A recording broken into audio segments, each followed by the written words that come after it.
Bonjour à tous et bienvenue dans ce nouvel épisode du quart d'heure béarnais. Aujourd'hui, j'ai le plaisir de recevoir Gouram Papidze, pilier droit de la section paloise et international géorgien. Et 12e dans la même saison, en novembre, on a gagné contre Pays de Galles et c'était une sensation incroyable pour nous. Parce que gagner devant, je ne me rappelle plus, c'était 60 000 personnes, des choses comme ça, c'est vraiment Une belle fierté. Ouais, grosse fierté. Et bien bonjour à tous et bienvenue dans ce nouvel épisode du quart d'heure béarnais. Aujourd'hui, j'ai le plaisir de recevoir Gouram Papidze, pilier droit de la section paloise et international géorgien. Je tiens d'abord à remercier Remse Caro, jeune coiffeur et entrepreneur sur la ville de Montardon qui nous accueille dans leur salon de coiffure pour réaliser l'interview. Vous êtes toujours de plus en plus nombreux à me suivre sur mes chaînes. N'hésitez pas à lâcher un petit like et à vous abonner si la vidéo vous a plu. C'est parti pour l'interview exclusive de Gouram Papidze. Okay, let's go.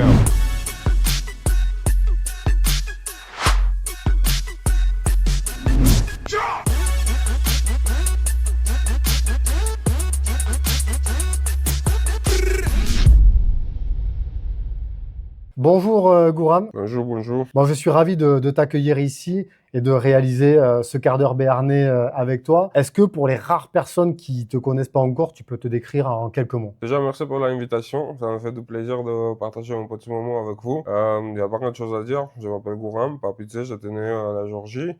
Je suis 28 ans. Je joue pour la section paloise. J'avais osé de jouer pas mal de matchs pour la Géorgie aussi. Donc du coup, Gouram, tu es issu du water polo. J'ai appris ça. Comment tu as basculé vers le rugby à 15 du coup? Ouais, en fait, j'ai essayé pas mal de choses quand j'étais jeune. Je faisais les natations, je faisais les danses nationales. Après, c'était les water polo pendant 5 ans. Et chose, c'était ça que quand j'ai arrêté le water polo, après les lots et tout ça, et après les efforts, j'ai pris à peu près les 25 kilos dans la 12 mois. Et si tu veux la vérité, avec le rugby, j'étais jamais intéressé quand j'étais jeune. Même mon oncle il m'avait demandé plein de fois, allez, on essaye, on fait ça.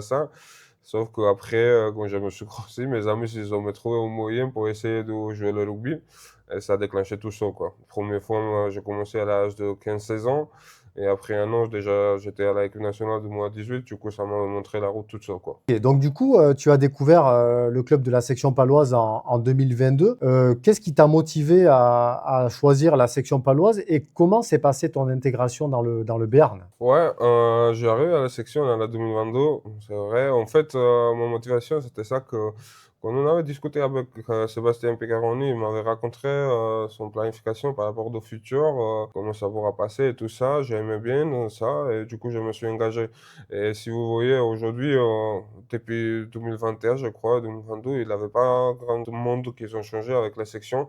C'est une jeune équipe qui ont commencé de grandir ensemble, découvrir le rugby, apprendre les choses et devenir plus professionnel. Mm. Ça me plaît parce que là, ça fait déjà 4 ans que je suis ici et je vois les joueurs qui ont grandi, qui ont devenu les internationaux et ça donne une bonne dynamique pour l'équipe à avancer et faire quelque chose de grand pour la future. Et du coup, par rapport à ton intégration dans le Béarn, est-ce que ça s'est bien passé par rapport à la Ouais, région? c'était nickel. Je pense que c'est encore mieux que je pensais parce que je suis passé dans pas mal de villes. Non, à la Pau et Berne, surtout, m'a aimé bien beaucoup parce qu'on est proche de tout, quoi. On a les montagnes ici, on peut passer de très bons moments, on peut aller sur l'océan et tout ça. C'est une région assez exceptionnelle et j'aime bien beaucoup d'être ici, quoi. Et du coup, qu'est-ce que tu apprécies dans le top 14 et particulièrement dans le rugby français? En fait, en France, j'ai déjà découvert à peu près tous les gros championnats. J'ai commencé à top 14, je suis allé à la Pro D2, après remonter à la top 14 encore. Je pense que le championnat en France, c'est vraiment grand. Déjà, j'adore l'ambiance et tout ça parce que les supporters, ils sont capables de savoir qu'est-ce qui se passe sur les terrains et tout ça, et à quelle son équipe, son progression et tout ça. Après, le rugby français, c'est assez compliqué et dur parce que tu as besoin de vraiment être assez précis dans tout, quoi.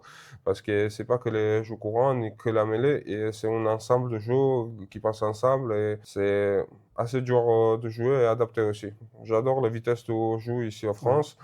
Euh, Aussi cette puissance laquelle ils proposent avec les avants et tout ça. Du coup, pour moi, c'est un des meilleurs championnats pour le moment au monde, quoi. Du coup, tu évolues au poste de pilier droit au sein de l'équipe. On sait que c'est un poste exigeant, que ce soit dans les mêlées ou dans les confrontations. Quelles sont, selon toi, les qualités qu'il faut avoir pour bien exercer sur ce poste? Alors, première ligne, surtout de chaque position de première ligne, c'est déjà très dur. Tu tu as besoin vraiment de l'expérience avec les temps qui viennent pour bien être capable de jouer à cette poste. Pour moi, le plus important, c'est vraiment le feeling, qu'est-ce qui se passe à la première ligne. Parce que, surtout à droite, tu dois savoir ces sensations, avec les sensations, comment manœuvrer, qu'est-ce que faire, comment. Ça, depuis quand tu es petit, tu apprends, ça devient dans la tête, voilà, ça passe comme ça, comme ça. Donc, le plus important quand même, pour les débutants, ça reste aux puissances. Parce que si tu n'es pas assez de fort à le niveau de cervical, dos, les jambes, si pas ta gainage, ça sera vraiment, vraiment très dur parce que tu fais quand même l'effort contre deux personnes. Tu as les piliers gauche et talonneur qui sont sur toi. Et tu as besoin vraiment de cet équilibre, de cette puissance pour garder ces deux personnes à son place, quoi. Du coup, moi, les conseils, si je donne par rapport de ces choses, ça sera vraiment de travailler sur la cervicale parce que c'est un endroit difficile. Si tu auras les blessures par rapport de ce niveau, après, c'est trop dur de continuer à faire quelque chose. Donc, qui est très important pour garder la stabilité et tout ça, et aussi les puissances. Puissance, c'est accélération de vitesse à la phase de impact.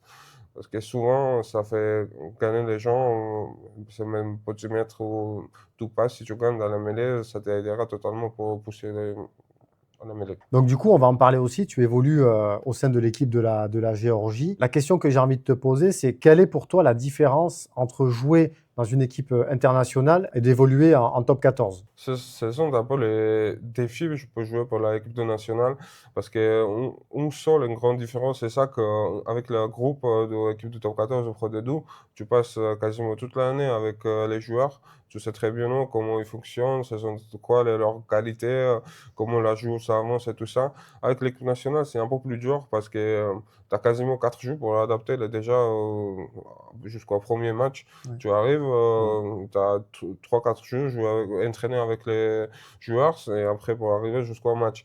Du coup, je pense que le plus dur, c'est l'adaptation parce que tu dois déjà adapter les nouveaux systèmes, nouvelles techniques, nouvelles combinaisons à la touche et tout ça. Ouais. Et après, à le niveau, il y a quand même la différence parce que pour l'équipe nationale, il y a plus de sentiments que par rapport au top 14. Oui, à la top 14, tu as beaucoup de matchs, quand ils ont derby ou des choses comme ça. Oui, chaque match, ça compte. Non. Ouais. Quand tu joues quand même pour ton équipe, c'est un peu différent parce que chaque match, c'est pour ton pays. Il y a les sentiments derrière, il y Ouais. a tes copains autour de toi. Du coup, les plus grosses différences pour moi, ce sont ces deux. Et est-ce qu'il y a un moment au sein de l'équipe de la Géorgie, un match qui t'a vraiment marqué ou ce dont tu es le plus fier? Ouais, les plus gros matchs pour moi, je pense que dans mon carrière aussi, c'était un match contre Pays de Galles à la Cardiff. On a réussi ce défi et on avait gagné 12e fois contre une équipe de 6 nations. Et c'était dans la même année parce que, si je dirais, les matchs qui ont me marqué plus, premier c'était contre l'Italie, j'ai pas joué, non, j'étais présent avec les groupes. Et 12e, dans la même saison, en novembre, on a gagné contre Pays de Galles et c'était une sensation incroyable pour moi. Parce que gagner devant, je ne me rappelle plus, c'était 60 000 personnes, des choses comme ça, c'est vraiment Une belle incroyable. fierté. Ouais, grosse fierté.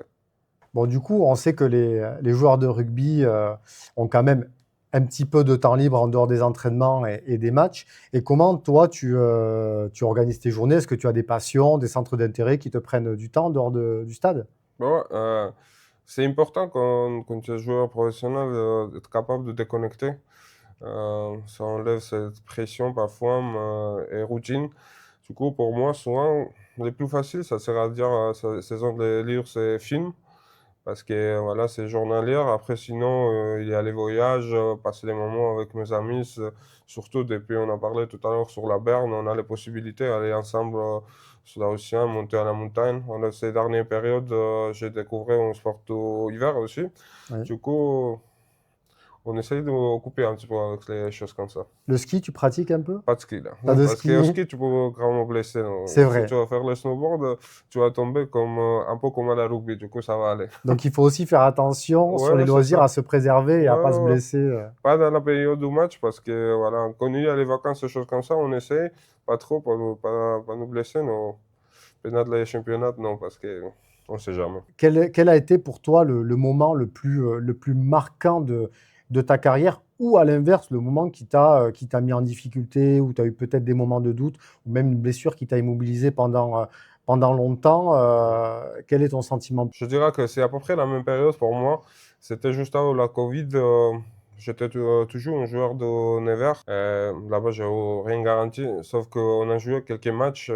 Je me rappelle, c'était un match de Montauban. Du coup, j'ai attrapé un staphylocoque avec le match.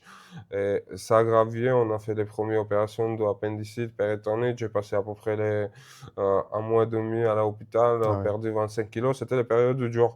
Par contre, mentalement, ça m'a marqué parce que ça m'a donné la puissance de dire que voilà, si je suis capable de sauver que ça, à la future, rien ne m'empêchera de faire ce que je veux de faire. Et Mm. du coup, le plus marquant, c'était les saisons de après de ça.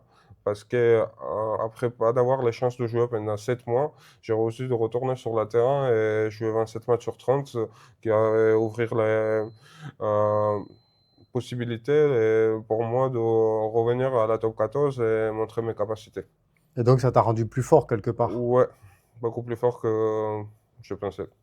Et est-ce que tu as aujourd'hui, dans ta carrière, des objectifs que tu aimerais atteindre ou une perspective sur les années à venir? Ouais, mais aujourd'hui, ça sera pas forcément juste mon objectif, c'est un objectif collectif. Avec les sections, on a une très bonne marge de progression dans ces dernières périodes. Chaque année, on fait quelque chose de plus. C'était première année, deuxième année, on a réussi de rentrer dans la top 8 et tout ça. Cette année, objectif, oui, c'est top 6. Et avec petit à petit, j'aimerais bien qu'on soit capable de gagner top 14 avec section. En tout cas, c'est tout ce qu'on vous souhaite. Ouais, j'espère bien, merci. Bon, mais du coup, Gouram, on arrive quasiment à la fin de cette interview du quart d'heure béarnais. Évidemment, on va finir par le petit quiz où tu réponds de manière spontanée. Il n'y a pas de questions pièges, t'inquiète pas.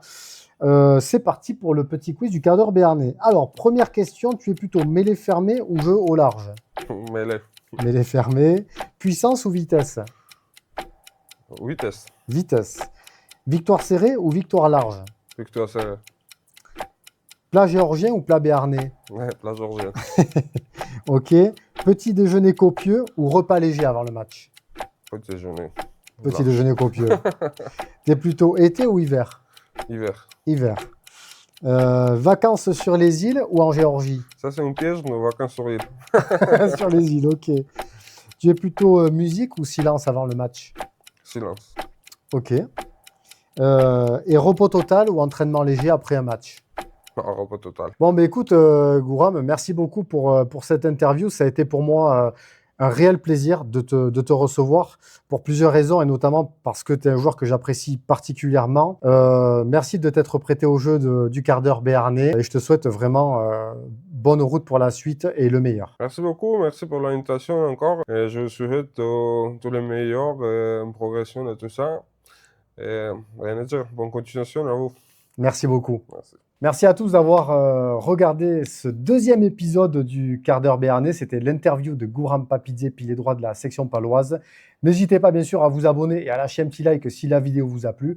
On se retrouve très prochainement pour un nouvel épisode du quart d'heure béarnais. Ciao, ciao. Okay, let's go.